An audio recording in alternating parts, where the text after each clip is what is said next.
Hello বন্ধুরা, আমাদের SDTV চ্যানেলে আপনাদের স্বাগতম। আমি দীপিকা চলে এসেছি আপনাদের জন্য অনুরাগের ছোঁয়া সিরিয়ালের আপডেট নিয়ে। সোনার আপাকে নিয়ে দীপা সেনগুপ্ত পরিবারে চলে আসে। লাবণ্য জানতে পারে ইরা এখানে এসেছে, তাই প্রচণ্ড রেগে রয়েছে। ইরা কথা বলতে গেলে রেগে যায়, বলে তোমার সঙ্গে পরে কথা বলছি আমি। কি ব্যাপার সোনারূপা? মা তোরা কেমন আছিস? আমরা বাবাকে দূর থেকে একবার দেখতে চাই। ভাই তুমি ওদের নিয়ে যাও, ডাক্তারবাবুর ঘরের বাইরে ওদেরকে দাঁড় করিয়ে দেখাবে। ওরা ওদের বাবাকে দেখতে অস্থির হয়ে পড়েছে, বুঝতে তো পারছো বিষয়গুলো। আমিও যাব তার কাছে। কি বলছো ইরা? তুমি এই বাড়িতে থাকতে পারবে না, কারণ মা তোমার থাকার সমস্ত ব্যবস্থা করে ফেলেছে। তুমি যেখানে যাবে গেস্ট হাউসে, সেখানে থাকা খাওয়া সব কিছুর দায়িত্ব আমাদের। যতদিন পর্যন্ত না ডাক্তারবাবু সুস্থ হয়ে তোমাকে গ্রহণ করছে, ততদিন পর্যন্ত আমরা তোমাকে এই বাড়িতেই থাকতে দেব না। দিদি তুমি এসব কি বলছো?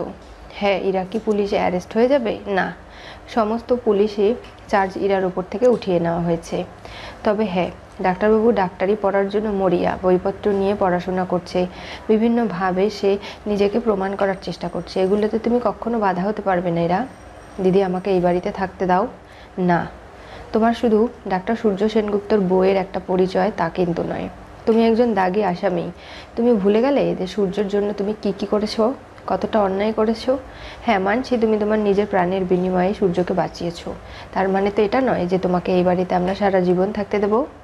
হ্যাঁ, তুমি যদি চাও কোনো আইন আদালত করতেই পারো, কোনো কিছু ধোপে টিকবে না। তোমাদের ডিভোর্স হয়নি ঠিকই, তবে তারপরও এই সংসার কোনোভাবেই হতে পারে না। এসব কি বলছেন আপনি? আমি যা বলছি ভেবে চিনতে বলছি। তোমার জন্য আমার ছেলেকে অনেক সাফার করতে হয়েছে, আমি কোনোভাবেই আর এই জিনিসগুলো মেনে নিতে পারছি না। তাই তোমাকে কিন্তু এখান থেকে চলে যেতেই হবে এরা। হ্যাঁ, এখন তো দীপাই ভাইয়ের বউ, নানাভাবে ভাইকে তো ওই সুস্থ করে তুললো, ওই ফিরিয়ে এনেছে। থাক না দিদিয়া, তোমরা পরের বাড়ির লোকেরা কেন এরকম করো বলতে পারো? এতদিন আমি ডাক্তারবাবুকে ভালোবেসে আগলে রাখতে চেয়েছিলাম, তোমরা তখন ইরাকে বউ হিসাবে মেনে নিলে। আর যখন দেখছো যে ইরা খারাপ, তখন আমি বউ হিসেবে ভালো, তাই তো? কম্পেয়ার যখন করে দেখতে পেরেছো, তখনই তোমাদের মনে আমি জায়গা করতে পেরেছি। এসব কিছুর আমার প্রয়োজন নেই। আমি এখন এগুলো নিয়ে আর কোনোভাবে ভাবতে পারবো না। ডাক্তারবাবু সুস্থ হওয়াটা খুব জরুরি। ইরা তুমি যাও।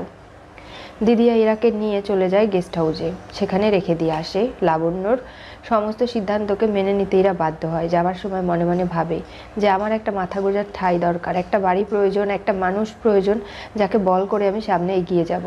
আমি তো ঠিক ফিরে আসবোই দীপাদি, কোনোভাবেই কেউ আমাকে আটকাতে পারবে না, তুমিও না। সোনারূপা গিয়ে দেখতে পারে সূর্য পড়াশোনা করছে, বিভিন্ন ধরনের নোটস তৈরি করছে, যেগুলো সূর্য করতে করতে হঠাৎ মনে হয় কেউ ছিল বাইরে। না, সোনারূপা খুব কষ্ট পায়। বাবার দিকে এগিয়ে যেতে চাইলেও কাকাই তাদের আটকে দেয়, বলে যাস না মা, বুঝতেই তো পারছিস তোর বাবার কি পরিস্থিতি। এখন তো ওদেরকে সব কিছু সহ্য করে মেনে নিয়ে চলতে হবে। বাবা সুস্থ হয়ে যাক তারপরে। বাবা একসময় ডাকতো, রূপা তুমি ডাক্তারবাবুর কাছে আসবে না, আর আজকে সেই বাবার কাছ থেকে আমাকে দূরে দূরে থাকতে হচ্ছে। এর থেকে বড় কষ্টের কি হতে পারে?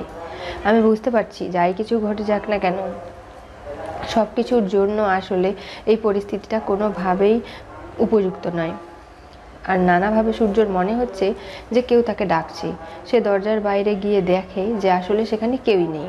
এরপরে দীপা চলে আসে, বলে সোনারূপা হয়েছে, বাবাকে বাহির থেকে দেখা, এবার আমাদের ফিরে যেতে হবে তো, এখানে থাকলে তো চলবে না, আর তোমাদের এখানে থাকাটাও উচিত নয়, এবার তোমরা চলো তাড়াতাড়ি। এই বলে সোনারূপাকে নিয়ে বেরিয়ে যাবে। তখনই সোনার হাঁচি পেয়ে যায়। সেই হাঁচি দেওয়া মাত্রই রূপা তার মুখ চেপে ধরে। এরকম করতে মিলতেই হঠাৎ করে ফুলের টপ একটা পড়ে ভেঙে যায়। সূর্য ভাবে না, কেউ তো ছিল যার কারণে টপটা ভেঙে গেছে। সোনা রূপাকে নিয়ে জয় আড়ালে লুকিয়ে যায়, আর সূর্যকে হাত থেকে বাঁচার জন্য দীপা সেই ফুলের টপগুলো পরিষ্কার করতে শুরু করে। কি ব্যাপার, আপনি এখানে কি করে এলেন? আপনার সঙ্গে আমার মায়ের সম্পর্ক, তাহলে আপনি কি করে আসতে পারেন এই বাড়িতে বুঝলাম না। আর আমার ভাই কোথায়? ও এই সব কিছু পরিচয় করিয়ে দিয়েছিল আপনার সঙ্গে, এখন ও নেই।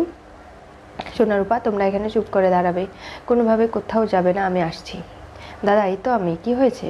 এই দেখ ইনি এখানে কি করছে। আরে ওনার বাচ্চা মেয়ে দুটো রয়েছে তো, ওদেরকে আমাদের বাড়িতে এনেছিল, এনে হারিয়ে ফেলেছে। এখন আমাকে বললো খুঁজতে, আমি খোঁজার চেষ্টা করছি, কিন্তু হঠাৎ দেখি উনি এদিকে চলে এসেছে। আর কি করছেন আপনি এখানে? হ্যাঁ যান বলছি এখান থেকে।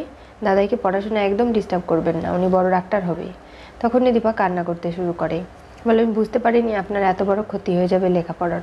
আমি এক্ষুনি চলে যাচ্ছি, আপনি আমাকে যেভাবেই হোক ক্ষমা করে দিন। আচ্ছা, আপনাকে কান্না করতে হবে না, আপনি ঠান্ডা মাথায় এখান থেকে যান। আর ভাই, আমি ওনাকে এগিয়ে দিয়ে আসি, ওনার বাচ্চাগুলোকে খুঁজে দেই প্রয়োজনে। আমি পড়াশোনার ডিস্টার্ব পছন্দ করি না তো তাই। না, তুই যা ঘরে যা, আমি দেখছি। এই বলে সূর্যকে ঘরে পাঠিয়ে দেয়। মা, তুমি ঠিক আছো তো? হ্যাঁ, চল, আমাদের এখন বাড়ি ফিরে যেতে হবে, এখানে থাকবো না আমরা। এ বলে সোনারূপাকে নিয়ে চলে যাওয়ার সময় লাবণ্যকে জানিয়ে দিতে বলে জয়কে যে দীপা চলে গেছে। বাড়ি গিয়ে সোনারূপাকে ঘুম পাড়িয়ে দেয়। আর রাত্রিবেলা বারবার দীপা ভাবতে লাগে, সে পরীক্ষা যখন দিচ্ছিল ডাক্তারি ভর্তি, তখনই তার মানা ভাবে অনেক কিছু ভুলে গিয়েছিল, মনে করতে পারছিল না।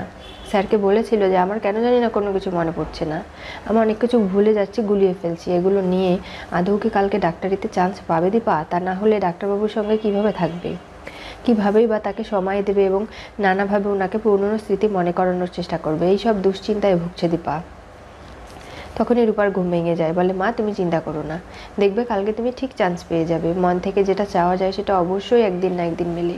দেখো তুমি রূপা, সত্যি বলছি, তোর এই কথাটা আমি অনেক সান্ত্বনা পেলাম। আজকে যা কিছু হয়েছে না, আমি সত্যিই খুব খুশি। নানাভাবে আমি যেন কালকে ডাক্তারিতে চান্স পেয়ে যাই।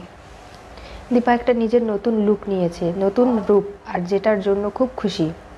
এরপরে পরের দিন সকালে যেহেতু ডাক্তারি ভর্তির রেজাল্ট দেওয়া হবে, সেখানে চলে যায় সূর্য। ডাক্তার সান্যাল জয় পৌঁছে গেছে। গিয়ে দেখতে পারে প্রথম লিস্টেই সূর্যর নাম রয়েছে। সে তো খুব খুশি যে সে চান্স পেয়ে গেছে। ডাক্তারি পড়ার যার যে প্রবল ইচ্ছে সেটা সে ঠিক খাটিয়ে আজকে নিজের জায়গাটা তৈরি করতে পেরেছে। ডাক্তার সান্যালকে এসে প্রণাম করে, বলে, স্যার, আমি চান্স পেয়ে গেছি, আমি খুব খুশি। সব থেকে বড় হার্ট কার্ড যে ডাক্তার রয়েছে তার আন্ডারে আমি লেখাপড়া করব। আমি আর কি চাই বলুন জীবনে? সূর্য খুব খুশি। তখনই দীপার বাবা ফোন করে, বলে, দীপা, তুই পারবি তো সবটা সামনে নিতে? কেন নয় বাবা, তুমি এখানে এসো না। ডাক্তারবাবু সেদিন তোমাকে দেখে ফেলেছে আমার সঙ্গে, আবার দেখলে কিন্তু সন্দেহ করবে। তাই কোনোভাবেই এমন কিছু করো না যাতে করে ওনার জীবনে আমি অন্যরকম একটা জায়গা তৈরি করে ফেলি। দীপা গিয়ে লিস্টে তার নাম দেখতে শুরু করে। সেখানে কোনোভাবেই দীপার নাম থাকে না। দীপা খুব কষ্ট পায়, সেখান থেকে আড়ালে দূরে চলে আসে। দেখো দীপা, তুমি একদম কষ্ট পেও না। ডাক্তার সান্যালও নানাভাবে বোঝায় যে কেন এত টানমনা হচ্ছ, বলতে পারো? সব কিছু ঠিক হয়ে যাবে, একটু ধৈর্য রাখো। দীপা মন খারাপ করলে সূর্যরও খুব মনটা খারাপ হয়ে যায়। বলে, কি ব্যাপার, তুমি চান্স পেলে না জন্য খুব কষ্ট হচ্ছে তাই না? আমি বুঝতে পারছি, কেউ ডাক্তারিতে চান্স পড়াশোনার ইচ্ছে থাকলেও যদি না পায়, পড়তে না পারে, তাহলে তার যে কতটা কষ্ট হয় সে সেটা খুব ভালো করে জানে। তাই কোনোভাবেই তোমাকে আমি কষ্ট পেতে দেবো না দীপা। তুমি একটু ধৈর্য ধরো, দেখবে যে তুমি ঠিক চান্স পেয়ে গেছো। আমার মা বলতো যে একটা জিনিস যদি কেউ মন থেকে চায় সে কিন্তু ঠিকই সেটা পেয়ে যাবে। তাহলে তুমি কেন পাবে না? একটু ধৈর্য ধরে বসে থাকো। হঠাৎ করে ইরা চলে আসে আর এসেই নানাভাবে বলে যে দেখুন, আমি একটা অ্যাপ্লিকেশন নিয়ে এসেছি। কিসের বিষয়ে? এখানে শুনেছি ল্যাবে নাকি একজন লোক নেবে, তাই আমি একজন ডাক্তার, পড়াশোনা করেছি আমি, আর তার জন্য আমার সার্টিফিকেটগুলো এখানে রয়ে গেছে। ঠিক আছে, আমি বিষয়টা দেখছি, তবে সেকেন্ড ম্যারিট লিস্টটা আগে টাঙানো হোক। এখানে যারা যারা ডাক্তারি পড়ার সুযোগ পাবে তারা যতক্ষণ পর্যন্ত না রেজাল্ট নিজে দেখতে পাচ্ছে ততক্ষণ তাদের যেমন শান্তি নেই, আমাদেরও নেই। তাই নানাভাবে আমরা চেষ্টা করছি।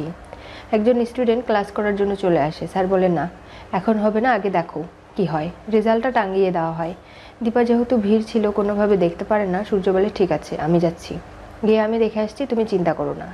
সূর্য গিয়ে এগিয়ে এসে বলে, কি ব্যাপার, তোমার নাম কি? দীপা। স্যার নাম দীপান্বিতা সেনগুপ্ত। এটা তো আমি আমারটা বলতে বলিনি, তোমারটা বলো। দীপা মজুমদার। তখনই সূর্য গিয়ে দেখতে পারে যে হ্যাঁ, লিস্টে দীপার নাম এসে গেছে, সে ডাক্তারিতে চান্স পেয়েছে। এর থেকে বড় পাওনার আর কি হতে পারে? সূর্য দীপার হাত টেনে ধরে, এমনকি দীপাকে সান্ত্বনা দেয় আর বলে, তুমি চিন্তা করো না, আমি আছি তো, তোমাকে লেখাপড়ায় হেল্প করব আমি। আর তুমি আমাকে ডাক্তারবাবু কেন বলে রাখছো? দীপাকে সমস্ত কিছুতে সূর্য হেল্প করার সমস্ত প্রতিশ্রুতি দেয়। আর ইরা এদিকে কোনোভাবেই দীপা আর সূর্যকে এক হতে দেবে না জন্য ওই হাসপাতালেই নিজে একটা চাকরির ব্যবস্থা করে ফেলেছে। জানে যে দীপা কোনোদিনও সূর্যর কাছে ইরাকে ঘেঁষতে দেবে না, সেই সব প্রতিশ্রুতি দেওয়ার কারণেই সে নানাভাবে আজকে এই চাকরির ব্যবস্থা করে ফেলেছে। কি হতে চলেছে অনুরাগের ছোঁয়া সিরিয়ালের পরবর্তী টুইস্টে? দীপার নতুন রূপে মুগ্ধ হয়ে সূর্য হাত ধরে প্রেমে পড়ল। ইরা একই হাসপাতালে চাকরি নিল। লাবণ্য সেনগুপ্ত জানিয়ে দিয়েছে ইরা যতদিন পর্যন্ত না সূর্য চিনতে পারছে এবং কোনোভাবে সূর্যের ধারের কাছে ঘেঁষতে দেবে না তাকে। সূর্য যেহেতু ডাক্তারি পড়তে চায়, প্রতি মুহূর্তে দীপার পুরনো মুখটা তার মনে পড়ে যায়। সে ঘুমোলেও মনে হয় যে কেউ তাকে ডাকছে, আর দরজা খুলে দেখতে পারে কেউ নেই। দীপার সেই মুখটা তার এতটাই মনে মনে রয়েছে যে দীপার এই নতুন রূপে তাকে হাত ধরে টেনে আনে। এমনকি দীপাকে নানাভাবে যে সে ভালোবেসে ফেলছে, যেটা ডাক্তার সান্যাল এবং জয় দুজনেই বুঝতে পারছে। নানাভাবে ডাক্তারি পরীক্ষায় দুজনেই পাশ করে একসঙ্গে এবার ডাক্তারি পড়বে। নানাভাবে সূর্যকে পুরনো স্মৃতি মনে করিয়ে দিতে, সোনারূপার বাবাকে ফিরিয়ে দিতে দীপার নতুন চ্যালেঞ্জ, নতুন রূপে আবারও সূর্যর পাশাপাশি থাকছে। এই সব কিছু আদৌ কি সফল হতে দেবেইরা? জানতে চোখ রাখতে হবে আমাদের চ্যানেলে। পাশে থাকা বেল আইকনটি অবশ্যই করে ক্লিক করুন।